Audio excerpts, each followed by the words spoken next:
Elkins, the Executive Director of the Vermont Cheese Council, and I'm joined today by our resident certified cheese professional, Mary Tuthill, who has over 15 years of experience as a cheesemonger. Welcome to our holiday tasting kit guided tour. We'll be hearing from our cheesemakers today directly from their farms and creameries, and believe me, everybody has something a little bit different to say. But before we do, we wanted to tell you a little bit about the Vermont Cheese Council, and then the items you'll find in your kit today, and some helpful tips for entertaining with some of your favorite cheeses. The Vermont Cheese Council is a nonprofit membership organization made up of approximately 40 cheesemakers. We're nearly 30 years old, and we have a mission to foster Vermont cheese community, create collaborative educational opportunities, and then also collaboratively market the Vermont cheese brand. The purchase of this kit today helps us provide that programming to Vermont cheesemakers. In your kit today, you're going to find cheeses from Barn First Creamery, and that's going to be their Urdang cheese. You're also going to find Boston Post Dairy, their Gisele cheese, as well as butter cheddar from Billings Farm and Museum, Gouda from Cabot Creamery Cooperative, Grafton Village Cheese Company's Truffle Cheddar, Green Mountain Blue Cheese's Boucher Blue, Sage Farm Goat Dairy's Madonna cheese, Jasper Hill Farms Conundrum, and Vermont Farmstead Cheese Company's Brie cheese. We're going to hear from each of those makers in a moment, but in the meantime, we know cheese is better with friends, and you're going to find many of our friends in our kit today, including jam from Blake Hill, salami from Vermont Salumi, chocolates from Lake Champlain Chocolates, crackers from Castleton Crackers, all of whom have been wonderful supporters of the Vermont Cheese Council, not just this year, but every year. In addition to something extra special, we could not put this kit together without all of these folks. And today we also have a 6 macaron collection from Small Oven Pastries. We developed this kit in collaboration with Elizabeth Berman. She's the owner and baker of Small Oven. And each of these macarons represents a different cheesemaker. So you have additional cheesemakers, not even kind of in your kit, that are also represented here as well in these sweet and savory macarons. And those would be Blue Ledge Farm, Fat Sheep Farm, Jasper Hill Farm, Shelburne Farms, Vermont Creamery, and Woodlawn Creamery. You will find more about those cheeses and their flavors in your tasting booklet. So without further ado, let's get together going through some cheeses. And with some movie magic, we're back with a beautifully prepared board, courtesy of our friend, Mary Tuthill. So Mary, do you prepare everything on the board like this, or do you have a separate board that you work from? I like to use a separate board, couple of different styles of knives, because I don't like having all of the crumbs from when you're cutting kind of on the board. I like it to stay nice and clean and neat, and it just gives you a little bit more flexibility, especially as you're kind of filling things in. This way here you have plenty of room to work. A couple of knives that I would suggest as well. This is called a skeleton knife with the holes in it here. This is good for all of your soft cheeses, and what that means is that the cheese doesn't stick to the knife. And then I just use a regular good old-fashioned chef's knife to do all of our cheddars, kind of pick apart the blue cheese. And so, you know, super accessible tools, and you don't really need anything fancy to do this. So anybody at home can basically do the setup we have done today. 100%. How long did this take you? 2 minutes and 35 seconds. Well, she's a professional. You could definitely get away with under 10 minutes in doing a beautiful board like this that you can also fill in with crackers, jams, nuts, mustards, anything else that you kind of want to think of. Veggies. Fresh fruit. That's a great example. What's your favorite, like, non-traditional cheese board thing? So the thing that I always used to use when I was making cheese boards for sale in stores was chocolate covered pretzels. It was sort of the sleeper thing that everybody loved because the kids love it. And it would make the cheese a little more accessible to kids. And then anybody just wants to come by and pick up a chocolate covered pretzel. And it goes with a multitude of cheeses as well. I used to pair it with the soft cheeses, but you know, with a cheddar, it's great. With the blue cheese, it's great. So it's a very versatile component that you don't really expect.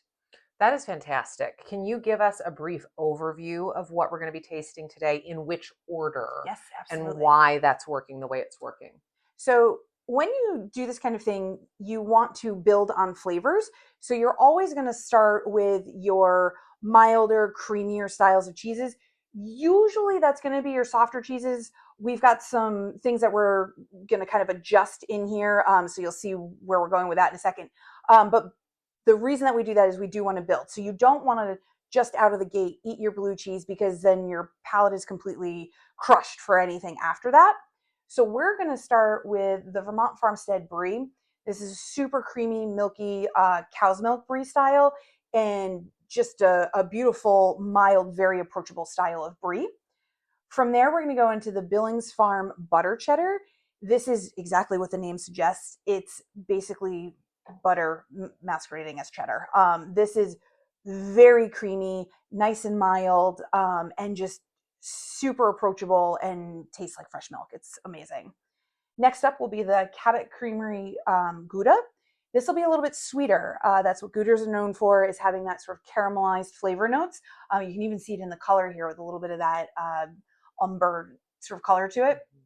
So that'll be number 3 for us. Then we're going to go into the Boston Post area, which is this guy here. This is cow and goat blended together. The rind on this, you want to make sure that you save this. Don't cut this off and not eat it, because this has a fresh cider wash on it. So you're going to have hints of cinnamon and nutmeg on there. And so then that's where we're kind of starting to build the flavor. So with the goat milk blended into that, it gives it a little bit more oomph to it, past our cheddars here. And then from there, we're going to go into full goat. So this is the Sage Farm Madonna. This you're going to say, oh, but Mary, that looks just like the Brie. Well, with this being 100% goat's milk, this is going to have a little bit more citrus note to it. It's going to be very tangy, bit more robust in flavor versus your cow's milk Brie style here. From there, we're going to go into the Jasper Hill Conundrum. We're also going to show you how to cut this, because this is kind of a different and interesting one to do. So we're going to show you that in a moment.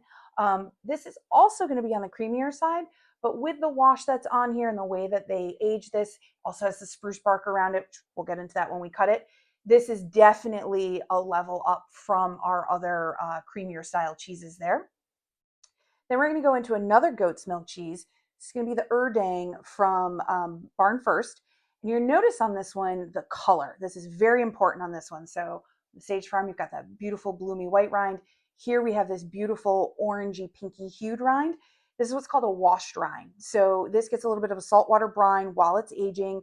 And this is going to have that full impact of flavor, aroma. It's going to be a little bit saltier. It's going to be full citrus, tanginess. So this is really coming towards the end of the spectrum here in terms of all of our bolder flavors. So from there, we're going to go into the truffle cheddar. I did put this one towards the end because truffle is that like big kind of impactful flavor. I love truffle, and truffle in cheddar I think is, you know, chef's kiss. It's brilliant. So this is fabulous. And then we're going to end with the blue cheese. I always end with blue cheese. I think it makes it very special, and this is always going to be where you might lose some folks too as you're doing your cheese journey. People, I don't like blue cheese, I can't eat blue cheese. It's also why I leave it towards the end. So this way here, enjoy everything else, and then folks can kind of choose their own adventure on that one. Thank you so much for taking us through that. We're going to go through each cheese individually and listen to the notes from each cheesemaker themselves in just a moment. But first, we want to show you a quick tip for cutting your salami. Yes. So Mary, tell everybody how you cut this casing off of the salami. Yeah, so you're going to see on the ends there are these metal clips. So you definitely want to make sure to cut those off. Don't eat those. And then this outer coating is actually also not edible. So I'm going to show you how to slice that and peel it back so that we can see what the beautiful salami underneath that looks like. And for this, all you need is that nice chef's knife. And we're just going to cut those ends off just like that. And then you can even see that beautiful salami interior there. And then we're just going to make a little slice with the tip of the knife there. And then you can just peel this right back. And like I said, this is not something that you actually want to eat. So as you cut this, you know, don't leave that. I've seen people, you know, cut it with it around the ring of the outside, but you just want to take this all the way off. And so it'll just come back right like that. And then you can go ahead and do your salami slices. And this too, this is another question we used to get a lot. That's the thickness that you want on that. That's a good bite piece without it being too hard or too chewy in your mouth. All right, our first cheese is from Vermont Farmstead Cheese Company, which began as a community effort to preserve a picturesque 18-acre dairy farm in South Woodstock, Vermont in 2009. Today, they produce more than a dozen unique cheeses, several of which are award-winning. Today, we're tasting their Brie. Mary, tell us a little bit more about their Brie. Absolutely. So this is one of my favorite examples of cow's milk Brie style. It is soft, it's creamy, it's approachable, it's buttery, very easy eating. My favorite thing to do with this, especially with this holiday entertaining season that we're entering into, put some jam on there, put some nuts, any kind of accoutrement that you like. Get yourself some puff pastry, buy it, don't make it. And you just wrap this all up, put it on a tray with some tin foil, pop it in your oven. The absolute best appetizer you're going to make all season. Oh, I'm going to do that as soon as I go home. You tonight. absolutely should. Well, let's go directly to the folks at Vermont Farmstead to talk about their cheese. The Vermont Farmstead Cheese Company began as a community effort to save a local dairy farm and its surrounding rural landscape in South Woodstock, Vermont. Thanks to those 14 neighbors, the farm has been transformed into the award-winning cheese company that we are today.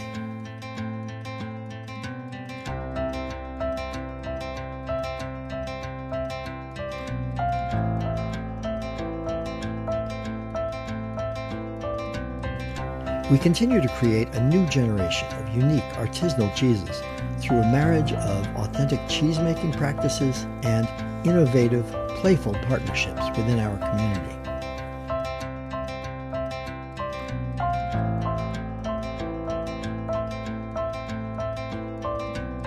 Our featured Vermont Brie is a decadently rich, soft ripened cheese. It's mild, with sweet cream and mushroom nuance, always a crowd pleaser, even for those who claim not to be Brie fans.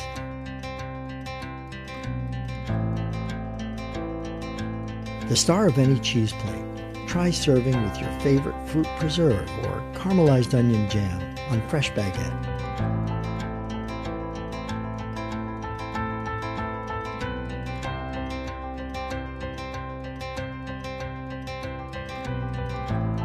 We hope you enjoy our Vermont Brie as much as we do.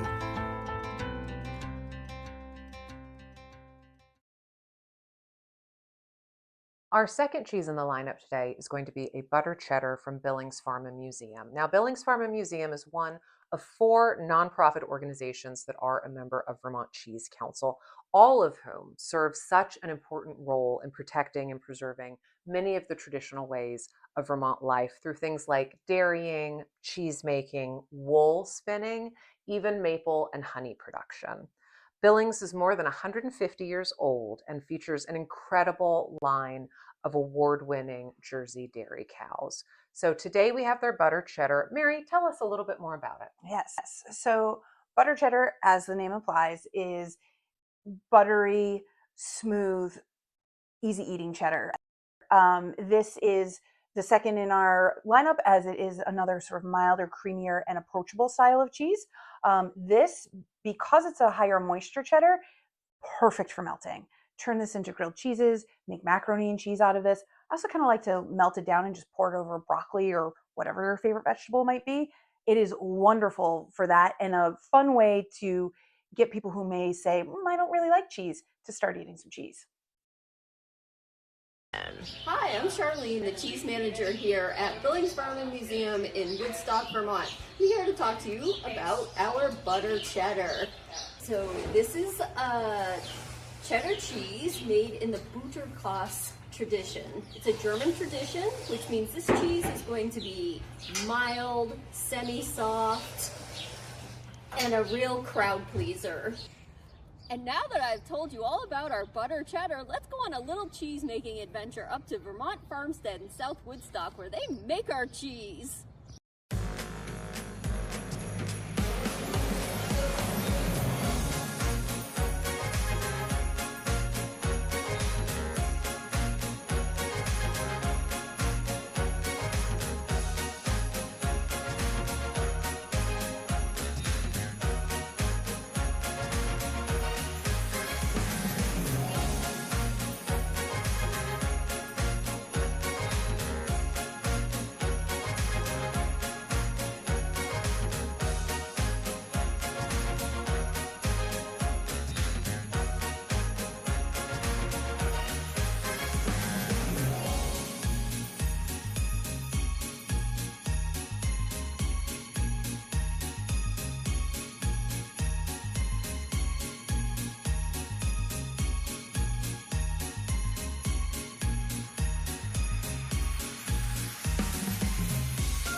coming to you live from our warehouse where Mary and I and a couple of other volunteers and staffers are literally packing your bag for you. And we are so excited to share the rest of the cheeses with you. But right now, we're going to talk about Cabot. Now, Cabot Creamery Cooperative, our third cheese in our kit, they were founded in 1919 by 94 farm families who are really proud of what they do, creating rich, buttery milk for a variety of cheese and dairy products. Now, Mary, tell us a little bit about the Gouda that's in everybody's kit. Yeah, absolutely. So the Gouda is actually one of our newer flavor profiles, and it is really wonderful. It's a little on the sweet side.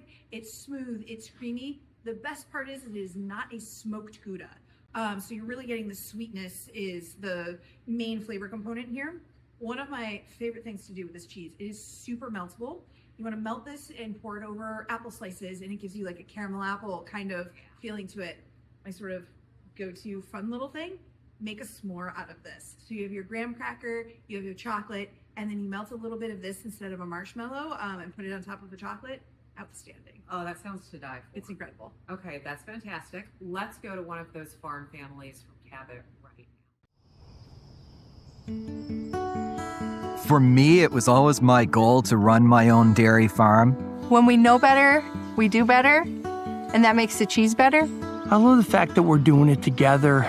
We each got each other's back. Of course, it's the milk, right? Knowing that milk comes from these Northeast farms is something special. Come on, ladies, let's go!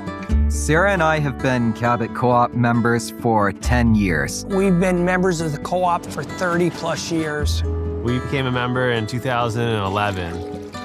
What's unique about our operation is that it's ours. We're first-generation dairy farmers. This is a life that we chose, and we're very proud to be here. We're taking care of this land and our animals and each other. We love our cows.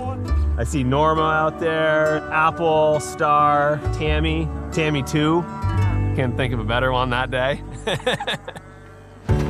I love being able to see my kids grow up here on the farm. Watching them learn responsibility and the rewards that go along with it. I feel like we see each other a lot more than most families. My kids have access to the outdoors and being able to interact with the animals and climb and jump and run. It's great to have that amount of quality time with them.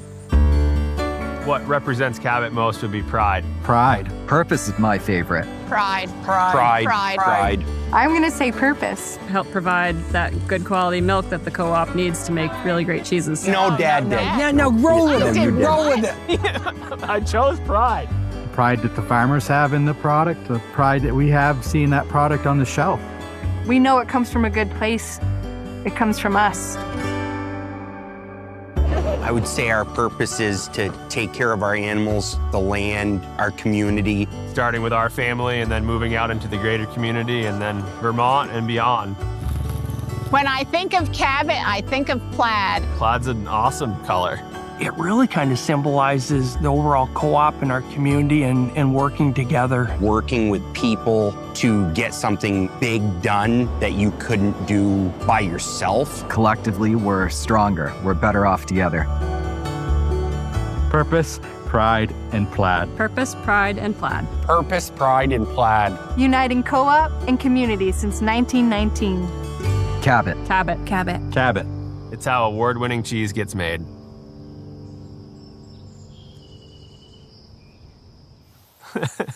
How's that? And we're back with our fourth cheese, Gisele from Boston Post Dairy. Now, Boston Post Dairy is a multi-generational dairy run by three sisters in Northwest Vermont, and they produce award-winning cheeses as well as soap, maple, and more. Today we're tasting Gisele. Mary, tell us a little bit more about it. So Gisele is actually a blend of cow's milk and goat's milk, which makes this a good entry to goat's milk cheeses. So if you're not really sure, you wanted to give it a try, this is a fabulous way to do that. The cow's milk's going to sort of neutralize some of those goat tangy flavors, makes it a little more approachable. But really the shining glory of this cheese is its rind. So make sure when you cut your slices, leave that little bit of piece of rind on there so that you can enjoy that. The rind is washed with fresh apple cider. So you're going to get notes of cinnamon, nutmeg, all those really beautiful autumnal flavors on that rind there. And with that, I keep the accoutrements simple with this one. Get yourself a glass of fresh cider. It's perfect for that. Bring those flavors out. Just a little cracker, maybe a little bit of that dry cured salami, but truly you want to taste the flavor of the rind and the cheese and make that the highlight of your experience. That is a really great way to put it. And now let's go to Boston Post Dairy in Enosburg Falls to hear from them directly. Hi, I'm Ann Doe from the Boston Post Dairy. I'm one of the owners and the master cheesemaker here. I make all the cheese here on the goat side of the dairy. I love making cheese. I was told once that don't make a cheese that you don't like. I love creating new recipes, and I like to take a cheese recipe and tweak it down to what I like. So my favorite part is tasting that product and feeling it get right there where it's perfect, ready to sell. So the girls had this farm, and we all played a different role, but as the business grew, we all started making cheese together. But as the business grew, we had to go divide up our work so that one stayed with the cheese, which was myself, and then Susan went on with her goat milk soaps and lotions, and Teresa had to manage the animals, and we just found it worked really good with all of us doing our own thing. So we'd be the best at what we do. And we're back with our fifth cheese today from Sage Goat Farm and Dairy. Now, Sage is a small family-run farm in Stowe, Vermont. It's managed by two sisters who tailor their cheese making to the season. So like many seasonal makers, you can't get every cheese all year round. What you have at any given time is really special to that season of the year. Today, we are tasting Madonna, which is a soft ripened goat cheese. Mary, tell us a little bit more about it. Absolutely. So this is going to look a lot like your Brie from Vermont Farmstead, and that's because the rinds are similar. So this, you will see, has a little bit of a white bloomy rind on it.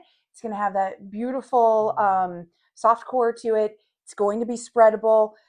It's kind of where the similarities end. This is much more flavorful. It has all those citrus flavors to it. It's a little bit tangy. It's got some earthiness to it, a little mushroomy from the rind. What I love to do with this one is pair it with something sweet. A little bit of honey or berry jams are really what make this thing. Because if you think of like lemon peel, lemon zest, that sort of flavor profile, and then raspberry jam, blackberry jam, it's really the direction you want to go with that. That is really great insight. So let's go to Sage right now to hear from them up in Stowe.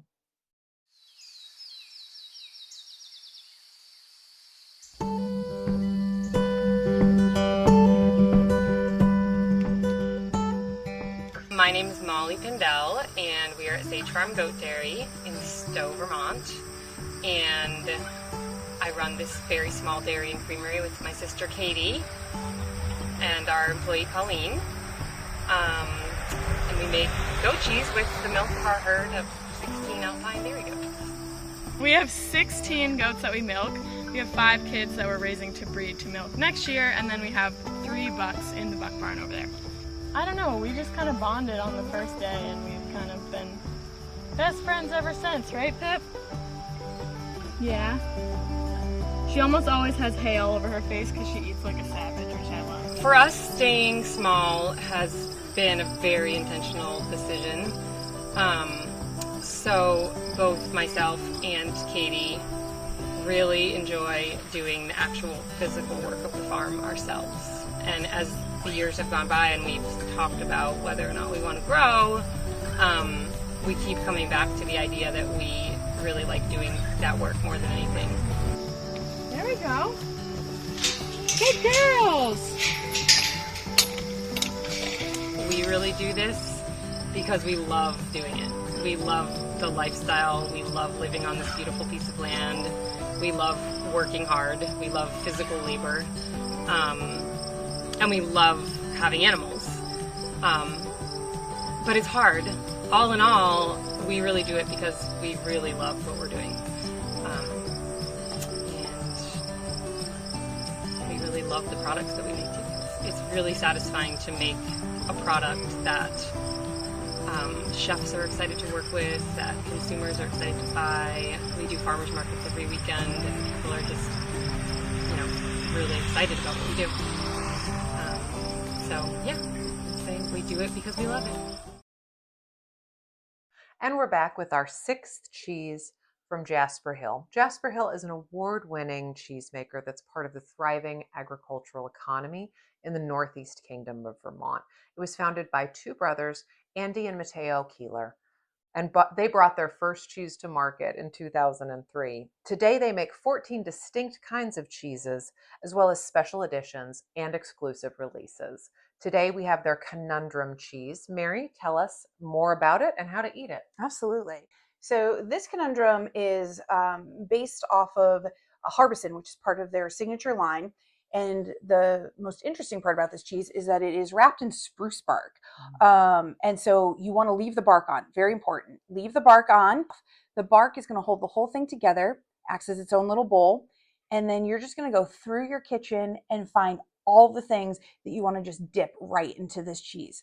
My number one suggestion, get some perfectly cooked crispy tater tots and just dip them right in there. Oh my gosh, that is incredible. Okay, hold on one sec. We're going to zoom in and show you how to cut this top off. At Jasper Hill Farm, we make outrageously delicious cheese. And to make outrageously delicious cheese, we farm to produce high-quality milk. This special wash Conundrum is a pasteurized spruce-wrapped soft cheese, washed with sparkling wine. Its life begins, much like our other soft cheeses, in our Hardwick Creamery. The milk is cultured with a unique blend to help this cheese become a washed rind style. After a day, we move young wheels to our specialized underground cellars. These subterranean caves are adapted for ripening cheeses using traditional methods.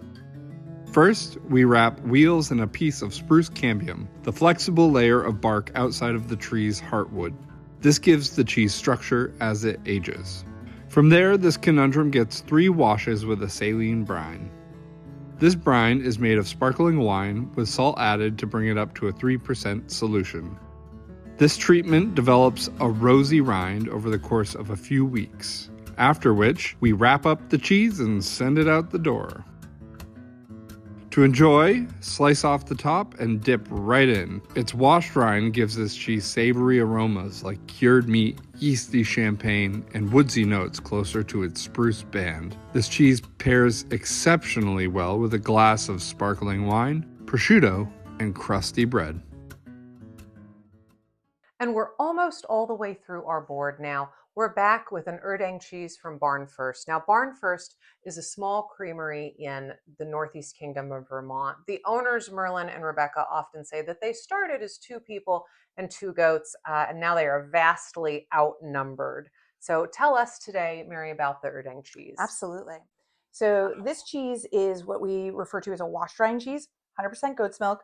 The rind is the important part here. This orangey pink hue to it means that it is washed with a saltwater solution while it's aging. Gives this cheese a very delicious aroma as well as a good, full, robust flavor. My sort of perfect dream pairing with this is either a ginger snap or a dark molasses style of cookie. A little sweetness, a little bit of spiciness, absolute perfect accompaniment for this cheese. That sounds like a perfect holiday cheese to me. Let's go to the Northeast Kingdom to talk to Rebecca and Merlin right now.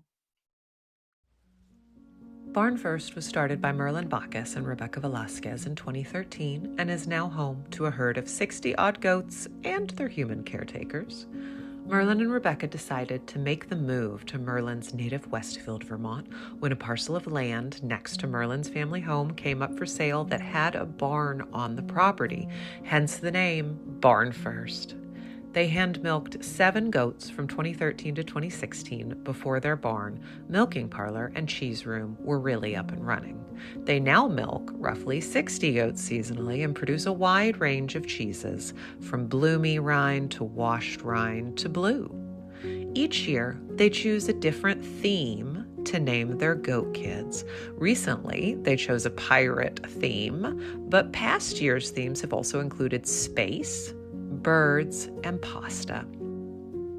playful naming themes provide enough name options for all of the goat kids and encourage Merlin and Rebecca's own children to get excited about the process. While the themes categorize the goats by birth year, they also use names to keep track of genetics by beginning each kid's name with the same letter of the mother goat's name.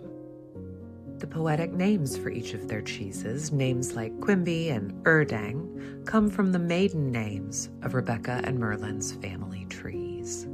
Barn First features 7 different varieties of cheese, all cave-aged. Many goat cheesemakers focus on fresh goat cheese, but Rebecca wanted to explore all the different cheeses that can be made and create a whole cheese plate from goat's milk. Their cheese has won numerous awards, including the Yankee Food Awards and American Cheese Society, and has been featured in Cooks Illustrated and the New York Times. Well, we're in the home stretch now with our 8th cheese, a truffle cheddar from Grafton Village Cheese Company. Grafton was founded in 1892. Oh my gosh, 1892 by dairy farmers who gathered together in a cooperative to make their surplus raw milk into cheese. Now, in the days before refrigeration, this was very common. There were very many cooperatives in rural agricultural communities, and they took an abundance of kind of fresh, creamy milk, turned it into cheese as a food that you could store for a longer period of time. It was a great way to kind of carry the warmth and the sunlight of summer into winter, which is exactly what we're doing today. So, Mary, tell us about this truffle cheddar. Absolutely. So this is a beautiful, sort of milder, creamy cheddar, great base that is studded with black truffle pieces and a little bit of truffle oil. So really full truffle flavor to this, elevates that cheddar experience. And honestly, you eat this and you feel fancy. My favorite thing to do with this is actually to melt it into omelets. It is the best breakfast you're ever going to have. That sounds absolutely wonderful, and what I'm going to do tomorrow morning. I love that for you. Let's go to Grafton Village right now. The tradition of handcrafted cheese in Grafton Village, Vermont dates back to 1892, when local dairy farmers delivered their raw milk to the village creamery to have it turned into cheese.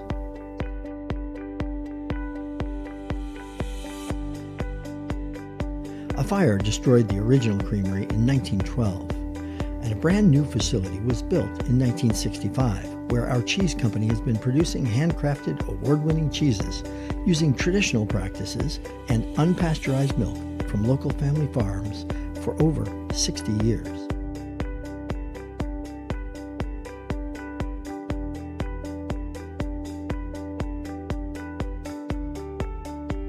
In addition to our traditional cheddars, Grafton Village Cheese offers a line of cave-aged cow, sheep, and mixed milk cheeses.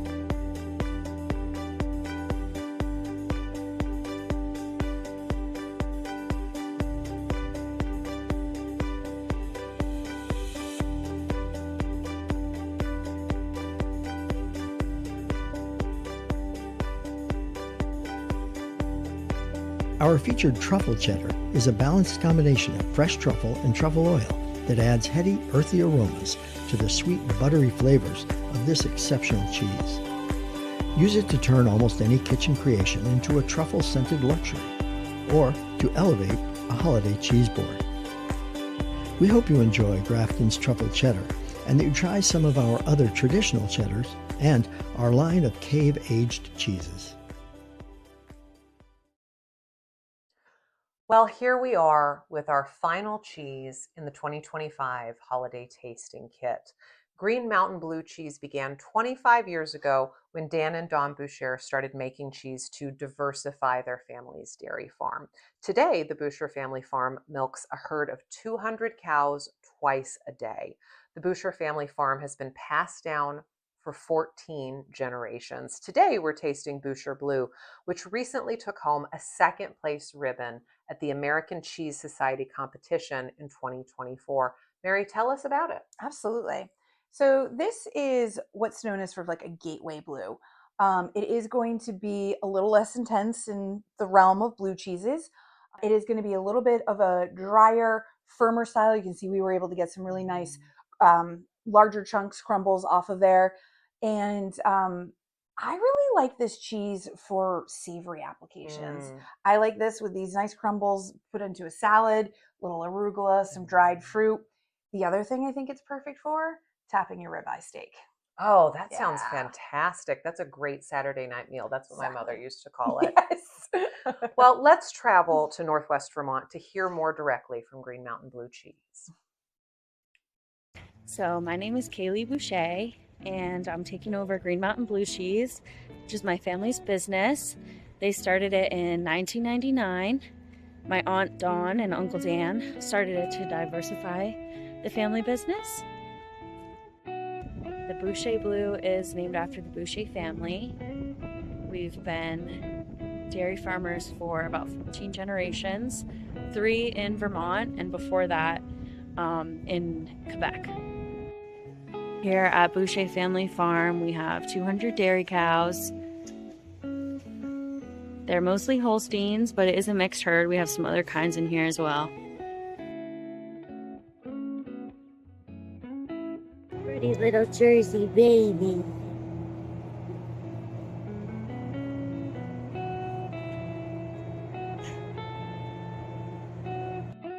This is our make room.